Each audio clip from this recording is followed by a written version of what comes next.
Hey there, clarinets. So what we're going to learn today is actually how to put the reed onto the mouthpiece. This is a very particular thing, and you have to be really careful with it because this is where majority of people actually break their reeds. All right, this is one of the most important, and if your reed isn't set up correctly in the right spot, it also makes playing the instrument really hard. Okay, so the very first thing I need you to do, make sure your case is on the floor, sticker facing up, unlock your latches, open up the case, and I want you to try to find your reed or your reeds, okay? You guys, most of you will come with a white one, and that white reed is going to say Juno on it, okay? When I say a white reed, I mean the packaging is white, okay? Then some of you guys are going to have blue ones, and the blue ones should say the word Van Doren, all right? It's a big fancy French word, right? Van Doren. Which are your really good reeds, okay? And then there's a whole slew of other people who might have ones that say Rico on it, or they might be in like a red package or an orange package, something like that, okay? Whatever you do, I want you to make sure you grab your bad reed. So if you have a Juno reed or a white one, or you have a Rico reed, those are your bad reeds that you want to use for practicing putting your reed on the mouthpiece and taking it off the mouthpiece, because this is where most people accidentally break their reed. So to use a bad reed for this and then save your good ones for actually playing, okay?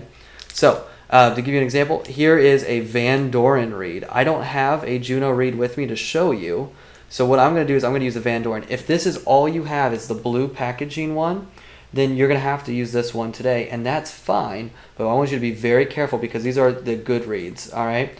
So when you have this package, we're going to open them up, but first thing, before we even open them, I want you to check right here. Yours should say 2.5. Mine says 3, all right, because I've been playing longer than you have. Yours should say 2 and then a 1/2, so a 2.5 on your number. And then we're going to open them up. Right, and inside the reed you should have something like this. Notice that the packaging here is clear and you have the reed. How do you know it's a Van Doren reed? And I'm going to go ahead and scoot that up real close. On the back of the reed, on the flat side of the reed, it says Van Doren. Yours right now, you should be using your bad reed, so it should be either, it should say Rico, it should say Juno, or Slade. One of those is your bad reed that you need to use for this right now of practicing putting that reed on your mouthpiece, okay? So that we don't break a good reed. So you're going to be able to tell what it is by the back of it right there. Now, it's in this packaging, and what we need to do is we're going to actually slide the reed out of it. We're going to grab from here, and we're going to very carefully slide it out because this packaging right here can actually chip the reed. This is actually a temporary reed packaging. It's not there to actually protect your reed after you pull it out the very first time. It's there to protect it from the manufacturer to you, but then after that, you actually should be using what is called a reed guard. The reed guard is where you can actually put your reeds in, and it will protect it for a long-term usage, all right? Reed guards are very cheap. You can get a good reed guard on Amazon for $4, all right? Reed guards are awesome. But if you have nothing else, I'm going to show you at the very end how to put your reed back in here correctly without breaking it. Before you can actually even play the clarinet, all right, you have to take your reed, and notice how thin it is, everybody. Take a second and look at it, but never, ever, ever, ever take your finger and touch the top of it. We're never going to touch it because it's so thin that even the littlest tap can cause it to split and break. If you get a crack right here, even the smallest crack is going to make playing your instrument that much harder, and not in a good way. It's like it's going to make it harder, and it's going to make it sound bad too, okay? And then once it gets to an even bigger crack, it won't even make a note on your instrument. It's just going to sound like a seagull screaming the whole time. Just be like, "Brah!" the whole time, okay? So that's why we have to take care of these and make sure it doesn't even get a single crack in it. Very carefully, I want you to take this and find the flat side. One side is flat while the other one is round. This round side is also going to be the shiny side. It's going to be shiny on this side, shiny, right? And this side is going to be flat. You take this part, and I want you to put the flat side up. It's faced up now, and we're going to just put it into our mouth and suck on this reed, okay? It's wood, it's brand new, it's from the manufacturer, nobody else has touched it, and what you're going to do, it has to be wet. Your reeds have to be wet before you can play them, otherwise your instrument is going to not work. It won't sound good, and it's going to be hard to play. You have to wet the reed. So what we do is we just take this and we stick it in our mouth like this. And we're just going to keep it there, and we're going to suck on the reed, trying to make it wet, all right? Be careful with your tongue that you don't touch the tip of the reed and split it, all right? But you can rest your tongue on the bottom side, right there on the bottom side of the reed. So we can just rest it there and hold it. Now, I'm going to go ahead and I'm going to switch camera angles so that I can show you the mouthpiece part, but go ahead and keep sucking on the reed. Okay, so you should be sucking on the reed still, and what I've done is I've pulled out my mouthpiece and my ligature as well as my Darth Vader helmet. Now remember, this Darth Vader helmet is there to protect our mouthpiece, okay? So I've taken this out of my case, and it's only this. Have you noticed I don't have my instrument out or anything like that? I've just pulled this out because today what we're going to do is we're going to practice with just the mouthpiece first and then with the rest of the instrument, okay? So what we're going to do is we're going to take the mouthpiece case off. This is that Darth Vader helmet. I'm going to take that off, and as you could, if you turn it around, it kind of looks like Darth Vader's helmet. That's why I call it that. We're going to take this and we're just going to put it off to the side, put it back into your case. Now, what we've got here is we've got the mouthpiece and the ligature. The mouthpiece by itself is actually this. This is the mouthpiece all by itself, okay? This is called the ligature. The ligature is what holds the reed to the mouthpiece. You need both of them to actually play. So what we've got is, if you have one that like mine, what you have is a leather strap and one screw on it. If you have this one, which are really nice, we're going to take this and we're going to actually turn the screw onto the back side, and we're going to slide it right over top of it. So now you should have these two dots right here on this side of the mouthpiece. The screw is going to be on the opposite side of the mouthpiece, okay? But notice that the screw is on the right side, okay? Now, you might have one of the ones that have two parts. There might be two screws, one up here, one down here. I don't have one of those with me to show you, but what you're going to do is actually put your screws on the front side of it and slide it over like that. Now, this ligature is not meant to go on this side of it, so I won't be able to show it to you all the way. But if you have the one with the two, it's going to go on this side, and the screw is going on the right, okay? We're going to just slide that over and make sure that our ligature is there. We have a cheesy little song to help us to remind us, and this isn't just for clarinet. This is for saxophones too, all right? For all woodwind instruments, the screw goes on the right. So what we remember is we go, the screw goes on the right, the screw goes on the right. To play a woodwind instrument, the screw goes on the right, all right? Never the left. If you have it on the left, it's going to be backwards, upside down, and it's going to cause so many problems, okay? Screw goes on the right. It doesn't matter if it's on the front side or the back side, depending on your ligature, but the screw needs to go on the right. Again, if you have one of these leather ones like me, the screw is on the back side on the right. If you have the double screw, where you have a screw up here and a screw down here, it's going to go on the front side. But again, the screws go on the right. So very, very important. That's the first step. Now, how far down does the ligature go? If you take off your mouthpiece, most mouthpieces have this, but not all of them. They're going to have a line. Do you guys see that line right there? That line is actually showing you how far down your ligature needs to go. So if you put your ligature and you tighten it down way up here, then your ligature is going to be way too high up. This is way too high up.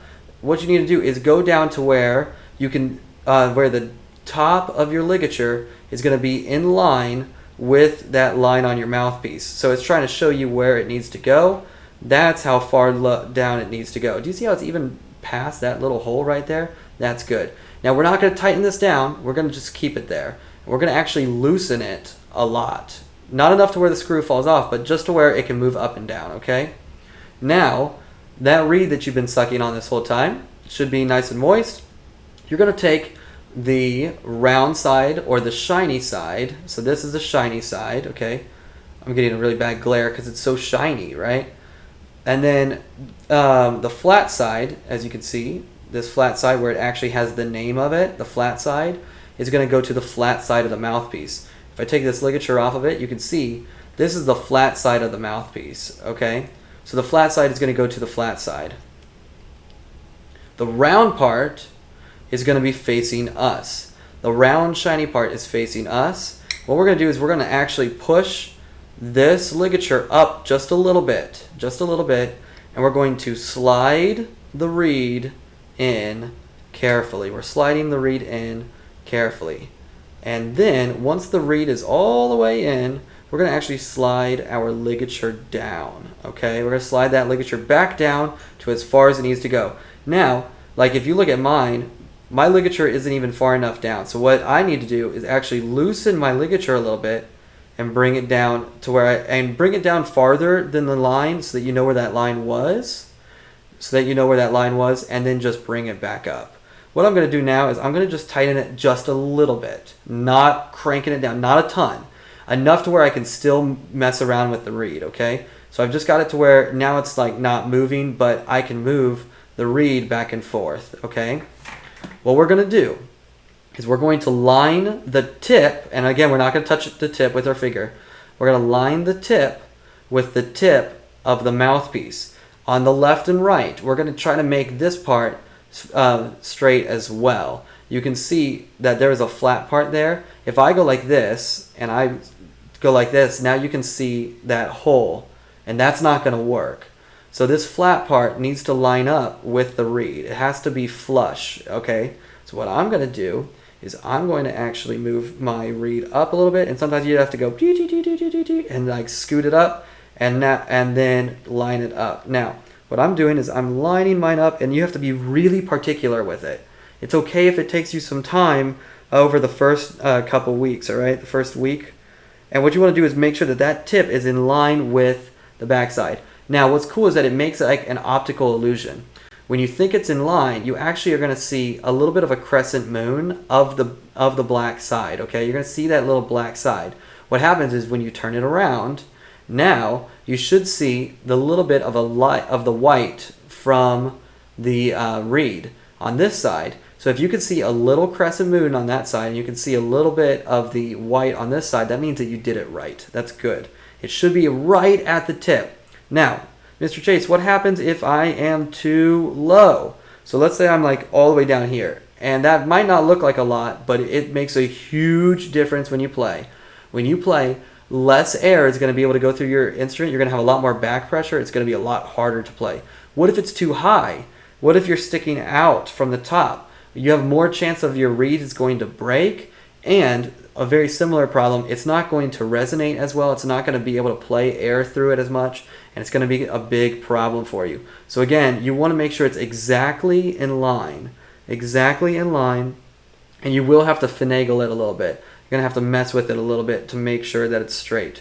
When you make sure that it's straight up top, also make sure that it's straight on bottom, because sometimes you mess with the front part or at the top, and then the bottom part's not straight either. The whole thing has to be straight. This one's going to take some practice, okay? Once you finally got that done, and you've got your ligature is in line with the top line there, you got the top part in line, everything's straight, bottom part's straight, what you can do is you can now tighten your ligature until it stops. You can twist and twist and twist, but now it's so tight that the reed won't even vibrate, okay? So it's okay to be a little bit loose, all right? You're going to just tighten it down until it's just a little bit tight. The reed, you can't really move it without giving it a lot of pressure, right? But you still want to make sure that it's straight. And that's not super tight, it's just tight. We're not going to crank it down to where like you need like Arnold Schwarzenegger to come by and like unlock it, because that'd be ridiculous. Okay, if you have the two screws, if you have two screws here, what you're going to do is you're going to tighten the top one until it stops, and then you're going to tighten the bottom one until it stops, and then give the bottom one extra turn. Okay, so the top screw is going to actually be looser than the bottom screw is, and that's really important. Once you've done this, your mouthpiece and reed is ready to go, and you can actually play that. But what about with the instrument? So you might be thinking, Mr. Chase, what about when I want to put it or play with the actual instrument? So if you take your whole instrument, your instrument is put together, and you take this and you try to squeeze it on, all right, most likely, what's going to happen is what happened to me. As I put mine on, the reed is now shifted over and is not straight anymore. Okay? The other thing is, it's really, really risky pushing it on like this, because it's really easy to break that tip of the reed. So instead, the best thing to do is actually to take the reed off first and build your clarinet from the bottom up with the bell. Oops, I'm bumping the camera. With the bell, with the lower joint, with the upper joint, then the barrel, and then you're going to actually put the mouthpiece on, or by itself without the reed. So I've taken the reed, I'm going to put it off to the side, and I'm going to show you. This is how we've been building it in class. If you remember, we've been taking the mouthpiece with the mouthpiece case, and we can just put that on, and what we'll do is we'll take our Darth Vader helmet off, put our Darth Vader helmet off to the side, and now that I've got my mouthpiece here and it's ready to go, what I can do is add my reed to it, and we can adjust it and do all of those good things with our clarinet like we did before. Okay? And we can adjust it, make sure it's all nice and neat and ready to go, and we screw it down, and now I'm ready to actually play. Now I can actually play my instrument, which is nice, okay? That being said, when we are ready to put our instrument up for the day, we're done with band, and we're done playing the instrument, the very first thing you're going to do is unscrew the ligature. You got to unscrew it, take the reed off of it, and the best thing to do is just push it straight up. Don't grab from the tip, push it straight up, and we're going to put this back into its case. So how do you put the reed back into its case?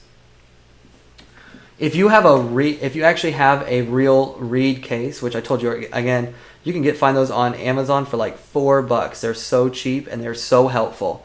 But if you don't have one of those, and you probably only have one of these that it came in, what you're going to do is you're going to see a long side and this short side with the hole in it.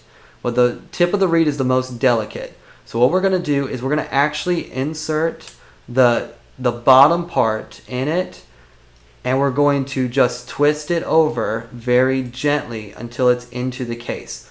This part is where like 90% of people accidentally break the reed, is pulling this reed out and putting it back in, because this case is not designed for your reed. But you got to put your reed in something. If you just put your reed into the case by itself, when you're walking, that reed is flopping around, and it's going to break, which is no good, right? If you don't take your reed off of your mouthpiece, you could be like, well, Mr. Chase, what if I just left it on the mouthpiece? It's not going to break. Then it will grow mold, which is gross. It's super, super gross. And we need to change our reeds. Like every day we're going to rotate reeds, okay? So do not leave your reed on your mouthpiece. You're going to get all moldy and it's going to be gross, and you don't want that, all right? You're better than that, okay? So this part, to take it out, we're going to grab from the bottom and we're going to slide it out very gently. When we want to insert it back in, we're going to start bottom first. And if you see, I've already inserted this part to the bottom, and I'm just going to do a little twist, and I'm going to be very gentle with it. It's not something you want to slam in there. And I've pushed it all the way down, and that's good to go. I'm going to put this into my case. Now let's go back to disassembling the clarinet. We already know how to disassemble the clarinet, but we've already put our reed away first. Now that the reed is away, now we grab our Darth Vader helmet. We put our Darth Vader helmet back on over top of that mouthpiece, and then we pull the mouthpiece right off and we put the mouthpiece back into the case. Everything else is exactly the way that we've learned it in class. Going ahead and taking the barrel off, then the upper joint, then the lower joint, and then the bell. And that's it. That's how you put on the reed for the clarinet. It will take lots of practice. You are going to need to do it a lot. Remember, use a bad reed that is okay with being broke first, and then use your good reed when you're actually ready to play and you feel confident putting the reed on and taking the reed off. Make sure that you practice that a whole bunch so that you're really good to go. All right, thank you for watching.